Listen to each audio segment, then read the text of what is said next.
Lecture dédiée à Marguerite, née Millotte, épouse Proch.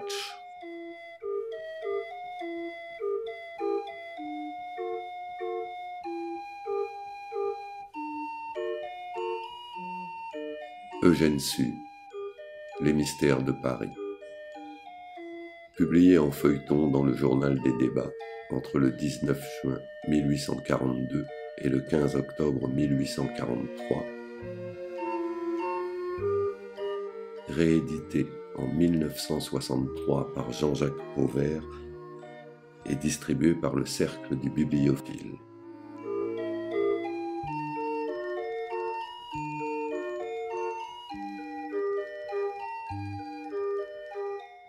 Première partie. Chapitre 1er. Le tapis franc.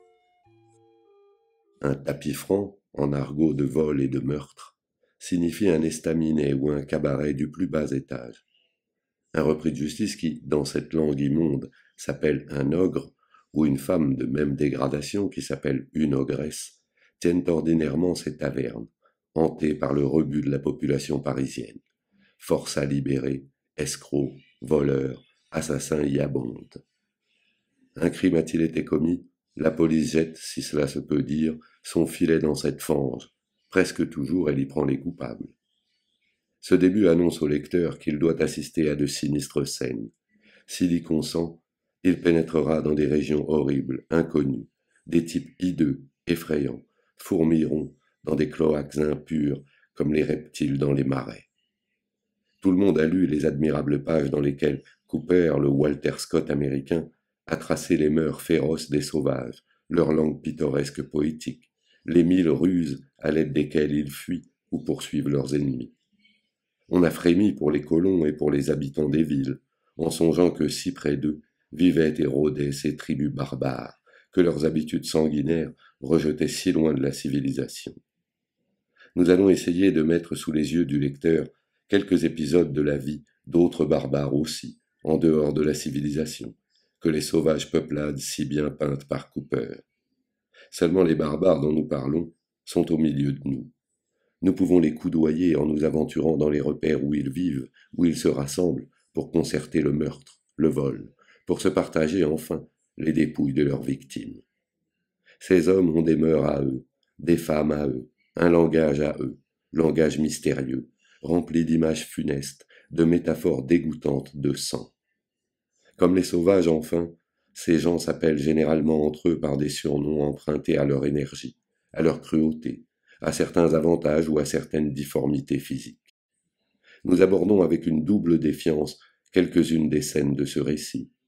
Nous craignons d'abord qu'on ne nous accuse de rechercher des épisodes repoussants, et une fois même cette licence admise, qu'on nous trouve au-dessous de la tâche qu'impose la reproduction fidèle, vigoureuse, hardie de ces mœurs excentriques. En écrivant ces passages dont nous sommes presque effrayés, nous n'avons pu échapper à une sorte de serrement de cœur. Nous n'oserions dire de douloureuse anxiété, de peur de prétentions ridicules. En songeant que peut-être nos lecteurs éprouveraient le même ressentiment, nous nous sommes demandé s'il fallait nous arrêter, ou persévérer dans la voie où nous nous engagions, si de pareils tableaux devaient être mis sous les yeux du lecteur. Nous sommes presque restés dans le doute. Sans l'impérieuse exigence de la narration, nous regretterions d'avoir placé en si horrible lieu l'exposition du récit qu'on va lire. Pourtant, nous comptons un peu sur l'espèce de curiosité craintive qu'excite quelquefois les spectacles terribles. Et puis encore, nous croyons à la puissance des contrastes. Sous ce point de vue de l'art, il est peut-être bon de reproduire certains caractères, certaines existences, certaines figures, dont les couleurs sombres, énergiques, peut-être même crues, serviront de repoussoir, d'opposition à des scènes d'un tout autre genre. Le lecteur, prévenu de l'excursion que nous lui proposons d'entreprendre parmi les naturels de cette race infernale qui peuple les prisons, les bagnes et dont le sang rougit les échafauds, le lecteur voudra bien peut-être nous suivre. Sans doute cette investigation sera nouvelle pour lui. Hâtons-nous de l'avertir d'abord que, s'il pose d'abord le pied sur le dernier échelon de l'échelle sociale, à mesure que le récit marchera, l'atmosphère s'épurera de plus en plus. Le 13 décembre 1858, Par une soirée pluvieuse et froide, un homme d'une taille athlétique, vêtu d'une mauvaise blouse, traversa le pont au change et s'enfonça dans la cité, dédale de rues obscures, étroites, tortueuses, qui s'étend depuis le palais de justice jusqu'à Notre-Dame. Le quartier du palais de justice, très circonscrit, très surveillé, sert pourtant d'asile ou de rendez-vous aux malfaiteurs de Paris. N'est-il pas étrange, ou plutôt fatal, qu'une irrésistible attraction fasse toujours graviter ces criminels autour du formidable tribunal qui les condamne à la prison, au bagne, à l'échafaud? Cette nuit-là donc, le vent s'engouffrait violemment dans les espèces de ruelles de ce lugubre quartier. La lueur blafarde, vacillante, des réverbères agités par la bise, se reflétait dans le ruisseau d'eau noirâtre qui coulait au milieu des pavés fangeux. Les maisons couleur de boue étaient percées de quelques rares fenêtres au châssis vermoulu et presque sans carreaux. De noires, d'infectes allées conduisaient à des escaliers plus noirs, plus infects encore, et si perpendiculaires que l'on pouvait à peine les gravir à l'aide d'une corde à puits fixée aux murailles humides par des crampons de fer. Le rez-de-chaussée de quelques-unes de ces maisons était occupé par des étalages de charbonniers, de tripiers ou de revendeurs de mauvaise viande. Malgré le peu de valeur de ces denrées, la devanture de presque toutes ces misérables boutiques était grillagée de fer, tant les marchands redoutaient les audacieux voleurs de ce quartier. L'homme dont nous parlons, en entrant dans la rue aux Fèves, située au centre de la cité, ralentit beaucoup sa marche. Il se sentait sur son terrain. La nuit était profonde, l'eau tombait à torrents, de fortes rafales de vent et de pluie fouettaient les murailles. 10 heures sonnaient dans le lointain à l'horloge du palais de justice. Des femmes embusquées sous des porches voûtés, obscurs, profonds comme des cavernes, chantaient à demi-voix quelques refrains populaires. Une de ces créatures était sans doute connue de l'homme dont nous parlons, car, s'arrêtant brusquement devant elle, il la saisit par le bras. « Bonsoir, Chourineur. » Cet homme, repris de justice, avait été ainsi surnommé au bagne. « C'est toi la goualeuse, dit l'homme en blouse. Tu vas me payer l'eau d'af, ou je te fais danser sans violon. » « Je n'ai pas d'argent, répondit la femme en tremblant, car cet homme inspirait une grande terreur dans le quartier. « Si ta filoche est à jeun, l'ogresse du tapis franc te fera crédit sur ta bonne mine. »« Mon Dieu, je lui dois déjà le loyer des vêtements que je porte. »« Ah, tu raisonnes, s'écria le chourineur, et il donna dans l'ombre et au hasard un si violent coup de poing à cette malheureuse qu'elle poussa un cri de douleur aiguë. « Ce n'est rien que ça, ma fille, c'est pour t'avertir. » À peine le brigand avait-il dit ces mots qu'il s'écria avec un effroyable jurement. « Je suis piqué à l'aileron, tu m'as égratigné avec tes ciseaux. » Et furieux, il se précipita à la poursuite de la goualeuse dans l'allée noire. « N'approche pas ou je te crève les ardents avec mes fauchants, dit-elle d'un ton décidé. Je ne t'avais rien fait, pourquoi m'as-tu battu? Je vais te dire ça, s'écria le bandit en s'avançant toujours dans l'obscurité.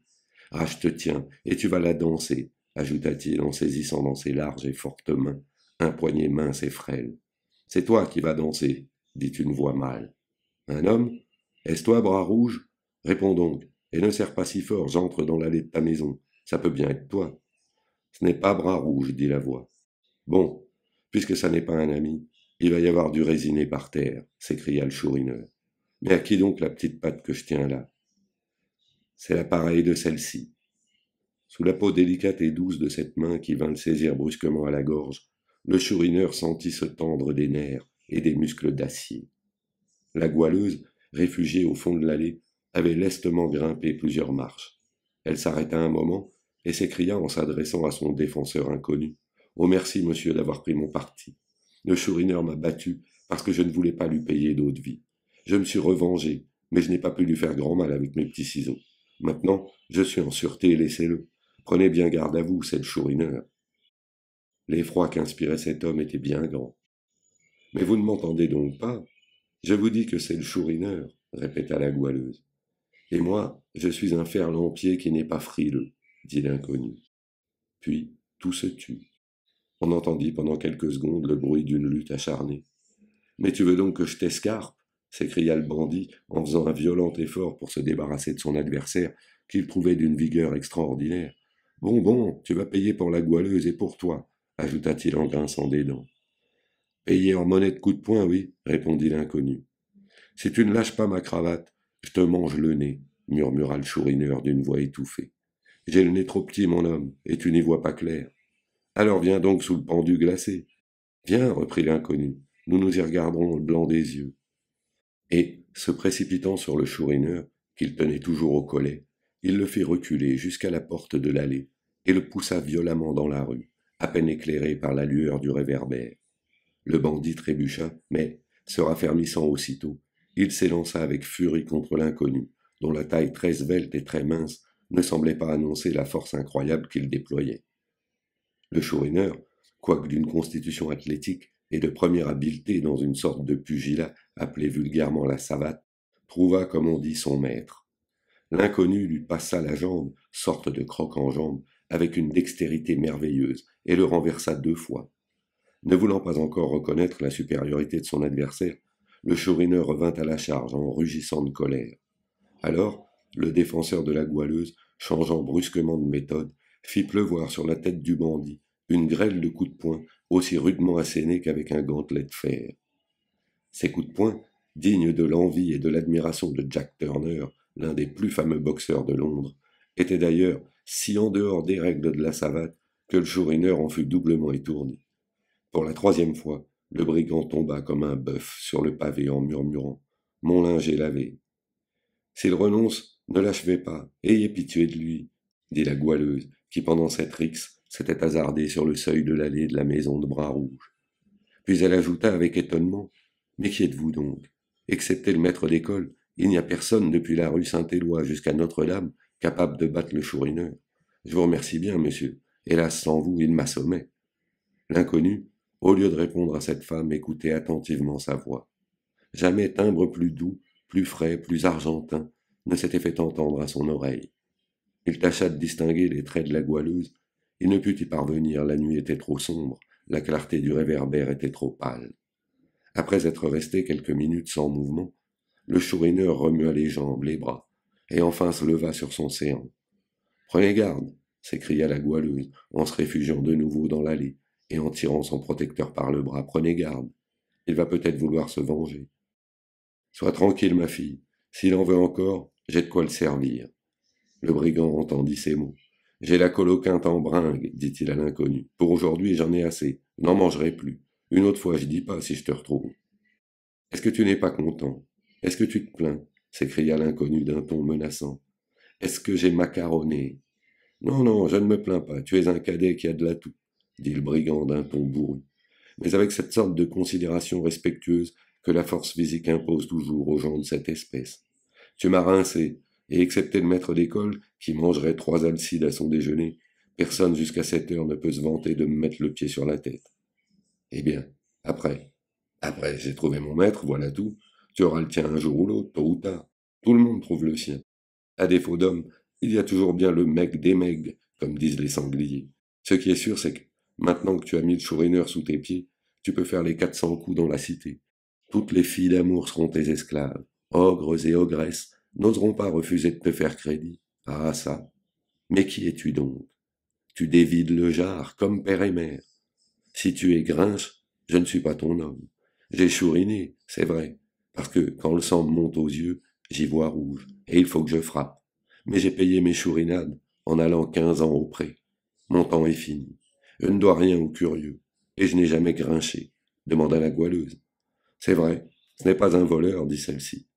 Alors, viens boire un verre d'eau d'af, et tu me connaîtras, dit l'inconnu, allons, sans rancune. C'est honnête de ta part, tu es mon maître, je le reconnais.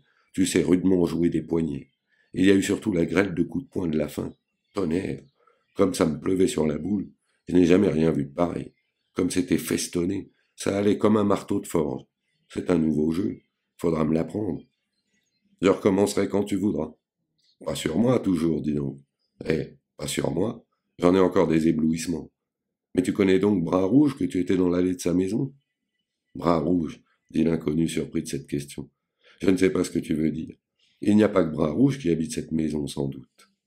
Si fait, mon homme, Bras-Rouge a ses raisons pour ne pas aimer les voisins, dit le chourineur, en souriant d'un air singulier. Eh bien, tant mieux pour lui, reprit l'inconnu, qui semblait ne pas vouloir continuer la conversation à ce sujet. Je ne connais pas plus Bras-Rouge que Bras-Noir. Il pleuvait, j'étais entré un moment dans cette allée pour me mettre à l'abri. Tu as voulu battre cette pauvre fille, je t'ai battu. C'est juste. D'ailleurs, tes affaires ne me regardent pas. Tous ceux qui ont besoin de bras rouges ne vont pas le dire à Rome. N'en parlons plus. Puis, s'adressant à la goualeuse, foi d'homme, tu es une bonne fille. Je t'ai donné une calotte, tu m'as rendu un coup de ciseau, c'était de jeu.